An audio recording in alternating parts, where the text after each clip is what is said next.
Welcome to The Explainer. I'm your host, and today, we're tackling a topic that usually brings out a collective groan from anyone who drives. Yep, we're talking about navigating the Hidalgo County traffic ticket online payment system. But hey, don't worry, we're going to break this whole thing down step by step and turn what usually feels like a confusing, bureaucratic nightmare into a total breeze.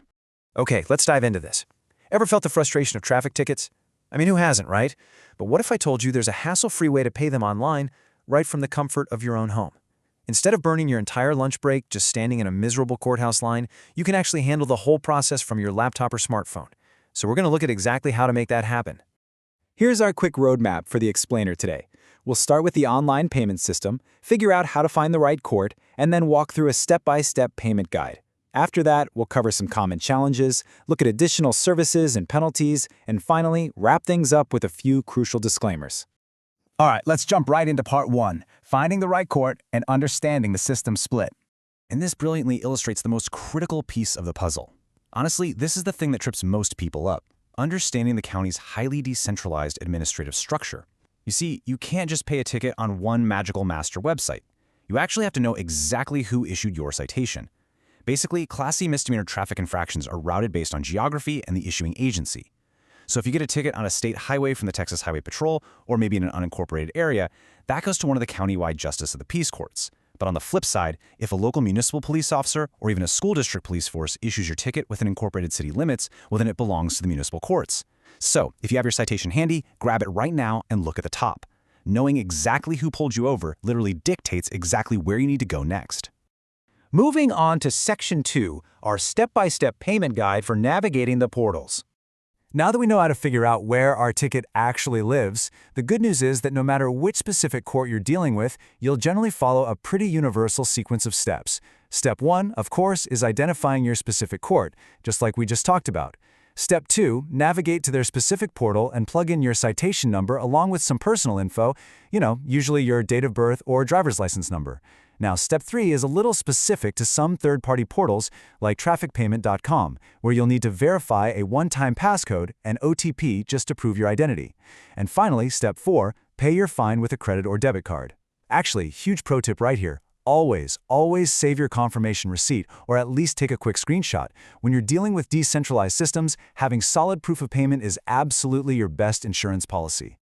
So let's look at the Justice of the Peace tickets first. The county operates their portal at pay.hidalgocounty.us. Now, because this system runs on the Tyler Odyssey case management system, there is a major gotcha you have to watch out for. You absolutely must enter your complete cause number, with all the dashes included. If you forget those dashes, it'll literally stop the process cold. The system simply won't find your ticket. It seems like a super small detail, but it's absolutely crucial. Now, what's really interesting about this slide is how it shows the varying financial surcharge paradigms across the different platforms. Because the system is so decentralized, each entity uses its own software and sets its own fees. For instance, Hidalgo County charges $2.50 per $100 paid. Then you have Edinburgh, which charges a flat $5.75 convenience fee, but they strictly mandate that you must pay in full online, so no partial payments allowed there. FAR, on the other hand, tacks on a percentage-based 2.5% surcharge, while San Juan charges a flat fee between $2.50 and $3.50, and get this, they only accept Visa or MasterCard. You really have to pay attention to these variations so you don't get hit with any surprises at checkout. Moving over to the city of Hidalgo and Westlaco, they actually take a completely different approach. They use a third-party platform called trafficpayment.com. To make sure everything is secure, they require that one-time passcode we mentioned earlier, sent via text or email, before you can process your card. And specifically for Westlaco, you've got to notice their strict chronological payment rule. Basically, if you happen to have multiple tickets, the system forces you to pay the oldest one first, no skipping around. Also, a really fantastic resource to keep in mind here is that trafficpayment.com offers a Spanish-speaking helpline at 800-444-1187, just in case you get stuck anywhere during the process. Okay, let's jump to Section 3, Common Challenges and Tips, and the specific rules you need to know. So the crucial point is that as smooth as these online systems can be, there are some specific court restrictions that might completely block you from paying online. Not everyone is eligible to use these portals, unfortunately. Take McAllen, for example. They explicitly prohibit online payments for citations issued to juveniles. Furthermore, you can't pay online if you're a minor with an alcohol or tobacco-related infraction, or if you're enrolled in an alternative sentencing program like Teen Court. And just like we mentioned earlier with Edinburgh, if you're hoping to make a partial payment, you generally cannot do that online there. In all these cases, you're pretty much forced to resolve the ticket in person or by mail. But hey, knowing this upfront saves you the massive headache of fighting with a website that's literally designed to reject your payment. Moving right along to Section 4, Additional Services and Penalties, and what else to expect. Now, if you don't fall into any of those exclusion categories, paying online is a fantastic convenience. But what happens if you just decide to ignore the ticket entirely? Well, you definitely do not want to meet the Hidalgo County scofflaw program. This is a county initiative that straight up denies motor vehicle registration or renewal for residents who owe fines past due over 90 days. It creates this terrible domino effect. Think about it. You ignore your traffic citation, you get flagged as a scofflaw. Then you suddenly can't legally renew your vehicle registration. Next thing you know, you're getting pulled over for expired tags, which leads to even more tickets. It just brilliantly underscores the severe real-world penalties of pretending a citation doesn't exist.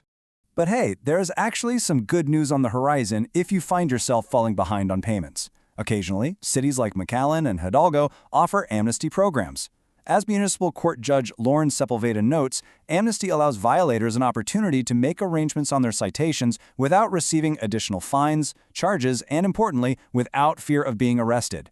During these amnesty periods, late fees and failure to appear charges are typically waived completely. It gives you a safe harbor to clear up outstanding warrants and get back into compliance. So, if you're deep in the hole, definitely keep an eye on local news for these grace periods. Beyond amnesty, there's also the option of taking a defensive driving course to just dismiss the ticket entirely. But again, that fragmented nature of Hidalgo County we talked about earlier really comes into play here. You absolutely must verify the exact procedures with your specific precinct before you pay your fine online or enroll in any course. For example, the Hidalgo County Justice Courts have 9 separate offices. You have to contact the exact precinct and place printed on your ticket to get formal approval for defensive driving first. If you just go ahead and pay the ticket online, it automatically results in a guilty conviction, and at that point, it is way too late to take the class for a dismissal. Finally, let's head into Section 5, Important Disclaimers and Wrap-Up, Keeping It Current. We've covered a ton of ground today, and hopefully you're feeling a whole lot more equipped to tackle that citation sitting on your kitchen counter. Now, it is absolutely vital to remember that county rules, software platforms, online portals, and fee structures are continually subject to change. While this explainer gives you a rock-solid foundation and the best practices for navigating the system right now, always verify the current procedures, URLs, and exact financial surcharges with the official Hidalgo County and specific municipal websites before you actually hit submit on your transaction. So, armed with this knowledge, are you ready to bypass the courthouse line and clear your ticket today? Understanding this fragmented system is quite literally half the battle, and now you have the exact tools, tips, and step-by-step knowledge to handle it quickly and securely right from the comfort of your own couch. Thanks so much for joining me on this explainer. Stay safe out there on the roads and keep learning.